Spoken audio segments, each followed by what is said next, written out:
afternoon, everyone. I'm Nicole Naumoff, faculty at the Fox School of Business, Fox Management Consulting at Temple University here in Philadelphia. Today, we continue our conversation series with leaders about stories of resilience, innovation, and recovery post-crisis. I'm really pleased today to have Chris Doerschlag, CEO and owner of WD Partners.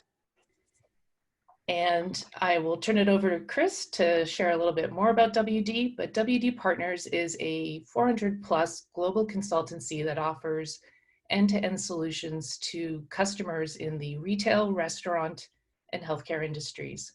Chris, welcome. Hi, thanks, Nicole. Thanks for having me. And thanks for everybody for joining and listening in.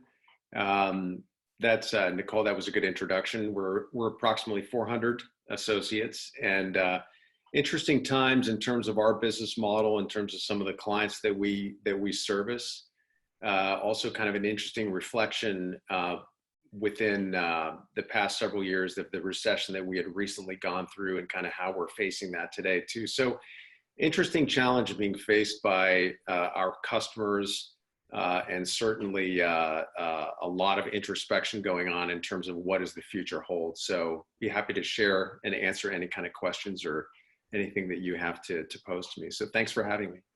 Oh, terrific. We're really pleased that you're here. And actually that works perfectly, because that's exactly what we've been wondering about here at the Fox School, is sort of what strategic shifts or structural shifts that we might actually be seeing in industry that we've maybe learned from previously in other crises, or maybe are experiencing right now. So Sure. We'd really love to get your thoughts, Chris, on sort of specific to your experience in the industries that you serve. What do you anticipate as perhaps some of the structural shifts that could occur? I think it's interesting when you look back at the last recession that we went through, which was a pretty significant structural shift for our business. And I'd like to kind of share that a little bit if I could. Absolutely. Because I do think that it has some context for going forward. And one of the things that I'm a big believer in, and something that I really study a lot, is human nature. And I think human nature, the tendencies of human nature, can also be applied to organizations. And when we're in organizational management, we talk a lot about culture. And I think we talk a lot about how we as leaders are the architects of cultural change. But I think it's important to understand that even though you may want the culture to change and you work toward that goal, human nature is a pretty powerful, maybe, lever against change or against pursuing change, because we as human beings we're not comfortable with change. And if you look at change in the context of an organization is very difficult to change in terms of shifting its strategic focus. And I'll kind of share with you an example, Nicole, if I could, about something that I personally went through with my company in the last recession. I think it applies today as well. When pre-recession, the last dip that we went through, our company generated 90% of its margin and its profit in a specific line of business. That line of business, even pre-recession, we knew was going to be challenged. And we were working very diligently within our corporation to change our culture. And it was recognized by leaders that we had to change that culture in order to embrace the new future. And we, of course, at that time didn't have any line of sight that we were going to go through this great recession. So while we were working to change the culture for what we knew was going to be the new reality, the culture was actually keeping us from making that change as rapidly as we would have liked to. So, and I'll use a specific example. In our industry, we do a lot of work in advertising, in marketing. We do a lot of architecture and engineering. So we have a very creative staff and a very technical oriented staff. Right. Pre-recession, 90% of our revenue was being generated by retailers rolling out the same concept time and time again. We knew that with the dominance of Amazon, with what was changing, that the consumer wanted a new experience. They wanted something different, but our customers weren't really in the mode of offering different consumer experiences. We, in our business, we saw that this was going to be a trend. So we tried to shift our business to also provide design and creative services to help these customers change the way they were going to market. When 90% of your revenue is driven by a certain service or a certain type of service, it's very hard for you to get your culture to understand that in the future, that's not going to be the case. So what actually happened is during that recession, we were forced to re-engineer our company based on what we already knew was going to be the future, but that forced our hand. So we had no choice but to make that change. So it's interesting in that some of these market dynamics, like for instance, the dynamic we're going through now, I view them as forced accelerators of change. And I don't know if that's clear, but you have no choice but to make the change that you knew you had to make, but it was difficult to make because either your culture or your business model didn't allow you to accelerate into that change. You didn't have the permission to it. It could be permission based on culture. It could be permission based on revenue. So I don't know if that's very clear, but these situations, essentially, I think we talked about it a little bit prior to, it's easy to predict where the future is going to be 10 years down the road. It's very hard to predict what you need to do in year 1, year 2, year 3, year 4 to move towards that change. Instances like what we're going through now, it's obviously game changing.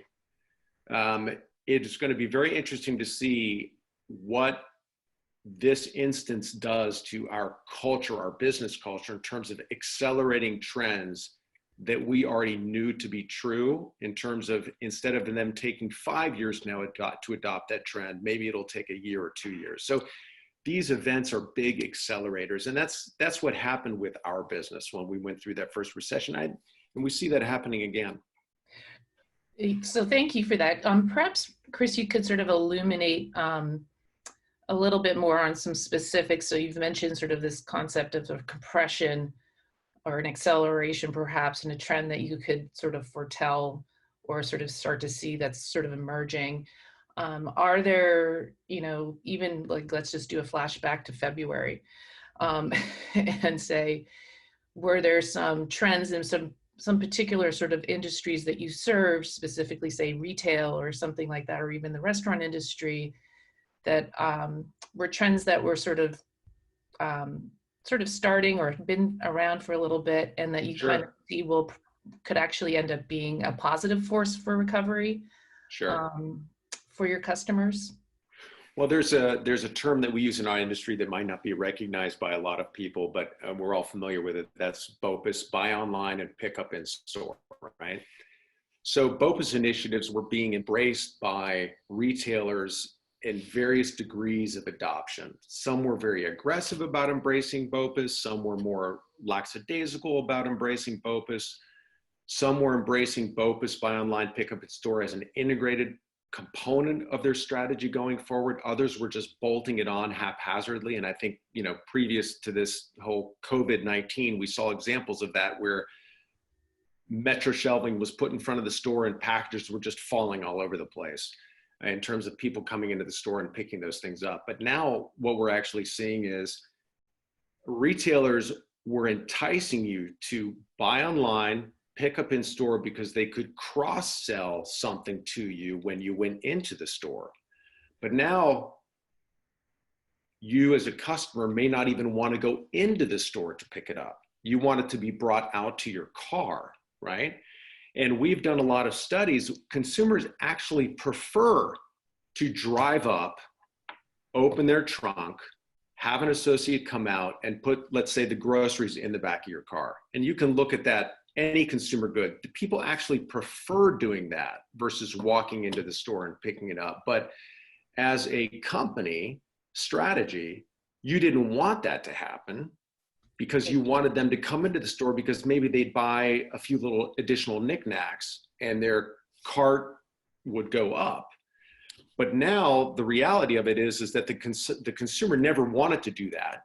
And now with this post-COVID, that's an example where stores, in order to be relevant, might have to embrace that more aggressively. In fact, I would say they are going to have to embrace it more aggressively versus what they were doing in the past. And they were trying to actually keep from delivering to the customer what the customer really wanted and how they really wanted to be served. So instead of it being a corporate strategy, you really have to focus on what the customer wants and how they want it, and you have to embrace that. So it's just a small example of how some of those things can shift. Mm-hmm. I think the other thing that we were seeing in the industry is we were seeing a trend towards automation. And what can they do to automate the process in terms of food delivery, making food, delivering product? I think we're certainly going to see automation take a significant step forward. And the challenge is, quite frankly, Nicole, the challenge is going to be who's going to be able to afford to do that when all this is said and done. Right. Right. I mean, so the other thing that's interesting, and for those of us that have been reading the trade journals, I thought it was very interesting. You hear about some of these critical need customers that are doing a bang up business, right? Let's just take Target, for example. Target was one that was publicly talked about recently. While Target may be doing great business in their cleaning aisle and in the grocery, they're doing a lot of other business in a lot of other areas where there's no margin. So even though you may be doing more volume, the margin of the volume that you're doing might not be feeding the ability to reinvest, right? So Target is a little bit late to the game on grocery. So they don't have as much leverage as maybe a Walmart does, because Walmart sells grocery as a key component of what they do. Target was late to the game on grocery. So while Walmart is able to sell high margin product, Target doesn't have that benefit. So even though volumes are up, you also have to look at what kind of margins those volumes are bringing. So not every critical player is going to benefit from that margin participation, right? So it's interesting. The dynamics are really all over the map when it comes to, are you going to have the ability to invest in and maintain your dominance coming out of this market? And there are, the restaurant industry is completely decimated in terms of how they're going to come back. And when we looked at all the different portfolios and all the different verticals we serve, we're already optimistically looking at, what comes back quickly. How does that repair itself? Well, when you look at the and everybody's talking about it, when you look at the payroll issue and you look at a lot of the layoffs, are we going to have a deeper recession than we think we might? And is the consumer even going to have the purchasing power to really boost back some of these industries? So, the future will tell. A lot of change going on, a lot of change. Yeah, absolutely. So maybe you can, so you mentioned restaurant, but you said you also looked at some of the verticals that you think might come back a little quicker. And so could you maybe talk a little bit around that? Which ones you think? You mentioned Walmart, for example, as being perhaps more poised, just because of where they sort of chose to put their investments early on. Are there other things that they're doing or others are doing that you think could be particularly interesting or relevant, especially in that sort of retail space? Well, I think, of course, grocery is in the area of benefiting. And I think that grocery is interesting because you have a lot of regional players. And I know we have a few people on the call today that could probably speak volumes about grocery, but you have a few power players, you have a few regional players. I think what we're also going to see is an opportunity for some of these regional or some of these family-owned businesses to exit. They look at this as a strategy to sell. So there's going to be some M&A in some of these different categories. Mm-hmm. I think groceries, an area where you're probably going to see some of those regional players be absorbed and or go away. And they have an option right now to possibly get a higher level of valuation for their business based on the space that they're in. I think restaurant has an opportunity, but I think you have to be very specific about the brand Been seeing a lot of positives in terms of restaurants that have already had a lot of their business driven by takeout, like pizza right now. Pizza is really hot, right, because everybody's used to ordering pizza takeout. I think a significant, probably over 80% of their business goes out the door and is already driven based on takeout, not dine in. I think what's going to happen in a lot of restaurant spaces, we were talking about trends that we were seeing pre-COVID and how that might accelerate. A lot of the fast food businesses, 70 to 80% of their revenue goes through the drive-through already, even pre-COVID. So when you look at some of these restaurant chains, you really have to ask yourself, why do they even have a dining room? A lot of these fast food chains have dining rooms because that's just the way they've always done it. Well, in the future, it's very plausible that some of these chains might just turn into full-blown kitchens in order to create a model where that unit, instead of doing dine-in and kitchen and drive-through, maybe they just use it as a hub to create meals to go, where Uber Eats and other people can go pick up the meals and deliver them from that unit. So you're taking the volume pressure, the kitchen pressure off of a standard unit, and you're turning another unit into a unit that does only that. So you're juicing the volume or juicing the output from a specific unit versus it being everything to everybody. So we're seeing a lot of that. And I don't know, there's a term called ghost kitchens or shadow kitchens, right, now where you can, I'm sure a lot of the people that are on the call understand that concept, but what a lot of us don't know is that in order for Uber Eats to deliver your meal, you're giving up 15 to 20% of your margin as a commission to that model. That model, even pre this issue, was almost a poison pill for a lot of small and medium-sized chains because they were giving away their margin, right? So how can they either bring that in-house or do that themselves? There was a lot of conversation about that pre this whole issue. I think there's obviously going to be a lot of pressure on that business model go forward as well. And in fact, ironically, you say that, but I was just watching the news this morning, and a lot of small, independent restaurants were really saying, please don't use those other delivery methods. Please call us directly. Yeah, it's a significant hit. And for exactly that reason. So it's interesting that you mentioned that. Are there any other sort of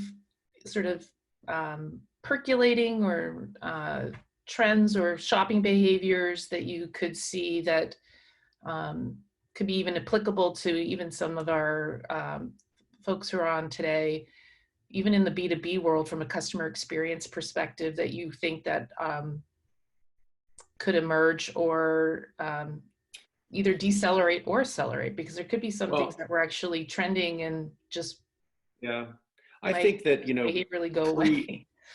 Yeah, maybe not specific to consumer, but I think that in every category, change is certainly going to happen. I think you have to be careful of painting too much of a broad brush view that it's going to change significantly. I think you're going to see change, but in terms of going from one extreme to the next, probably not so much. Other maybe movie theaters. Movie theaters might be out of business in terms of a chain. That's an area that's really being impacted right now. But you look at the office space, right? So pre this issue, there was already a lot of trending going towards working from home, right?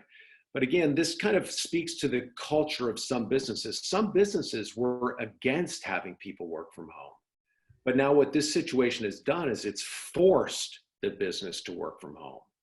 And then in some instances, even in my company, right, you look on that and you say, it's not really as bad as I thought it was going to be. So, we're experiencing that. I'm sure others are experiencing that. You've got to think about, what does that mean for the office environment, right? For those people that are landlords that own office space. I don't think certainly office space and people going to work, that's not going to go away. But I think this is just one of those issues in our society where change has been forced on us. And we're looking back in the rearview mirror and saying to ourselves, you know what? Maybe that is an option. I really didn't think it was an option before. And I'll share an example of specific to us. We have an office space where we have 100 associates working in the office space. We had a client come to us that had a specific initiative that prior to this issue, which is still relevant, where we would need to hire an additional 50 people. And our first thought was, well, we need to find a space that we can lease and rent for 50 additional people. And now we're looking at it. We sent all those 100 people home. They're all working from home. It's working great. Now we're saying to ourselves, maybe we don't really need to rent a space for 50 people. Let's just if this normalizes, let's have those 50 people still work from home and just bring in those new 50 people and work from our existing space. Why do we need to go out and lease a new office space? So these are decisions that are being made in real time throughout that entire industry. So I do think, again, pre-trend, working from home was something that a lot of people talked about. Mostly it was a .com or kind of the new hip company that was allowing their associates to do that. I think we're going to see a lot of traditional businesses embrace that going forward. So we're not going to need as much office space. And I think, this is a perfect example of accelerating into the future. If you would have asked me pre-COVID, if I thought we were going to need less office space in the future, I would say, yeah, absolutely. But it's 5 or 10 years down the road. Now, I think it's post-COVID. I think a lot of those conversations are going to be going on about, do I really want to renew the lease for 100,000 square feet, or is 50,000 square feet going to be good enough? So I think that's another example of kind of how this is going to shape things. And on that note, I actually love that, because we actually came full circle, just where you started off saying that, at the previous recession that caused cultural shifts to happen for you. We've now gone full circle with this COVID. It's another great example that you've provided, Chris, of really where we may see the acceleration in that, as you said, it's maybe not so bad to work from home. And all of us are doing it right now as we're on the call. So it's definitely very interesting. So with that, I'm going to stop the recording.